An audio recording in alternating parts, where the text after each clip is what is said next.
Apple has always been the go-to brand when it comes to pushing the limits of design and innovation. The company's reputation for creating sleek, powerful devices has kept fans and critics alike on their toes. Every year, it seems like Apple has something new up its sleeve, whether it's a game-changing feature or a jaw-dropping design. This year, all eyes were on the iPhone 17 Air, which was rumored to be the thinnest iPhone ever.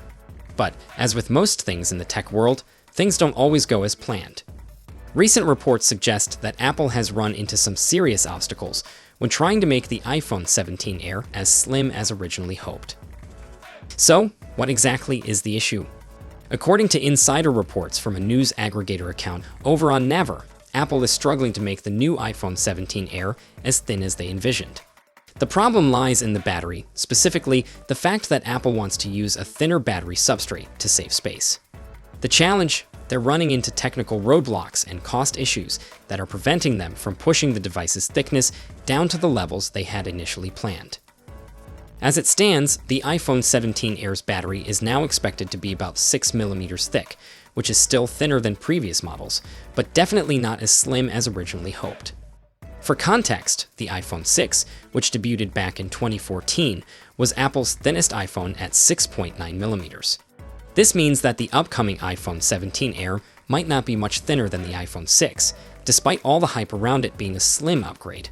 In fact, it could end up being only a fraction thinner than current models, which already sit at around 7.8mm, like the iPhone 16 Plus. But it's not just the iPhone that could face a design compromise. Apple's thinnest devices so far, the 13-inch iPad Pro at 5.1mm and the 7th generation iPod Nano at 5.4mm, could continue to hold the crown for Apple's thinnest devices ever. So this raises an interesting question. Is there still a real need for an ultra-thin iPhone? Especially if the iPhone 17 Air isn't going to be that much slimmer than its predecessors. It's also worth considering the bigger picture here. While Apple's goal for the iPhone 17 Air was to stand out with a thinner profile, it seems like the key differentiator between this model and the regular iPhone 17 might not be as significant as initially expected. If the iPhone 17 Air ends up being only slightly thinner than models like the iPhone 16, which is 7.8mm thick, would that extra slimness even be noticeable? The iPhone 17 Air is shaping up to be a tricky one for Apple. It was supposed to be the ultra-thin, sleek alternative to the rest of the iPhone 17 lineup, but now it seems like it might not be that much of a standout when it comes to design. While thickness may not be the most important feature for all users, it does raise questions about whether a thinner phone is really something we need anymore.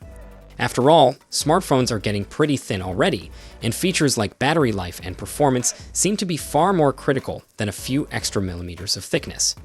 But hey, that's just one person's opinion. What do you think? Are you excited about the iPhone 17 Air's slim design, or do you think Apple's focus on ultra-thinness is starting to feel a bit outdated? Do you even care if it's thinner or thicker than previous models? Drop your thoughts in the comments below. I'm curious to hear your take on this. Until next time, take care, and I'll see you in the next one.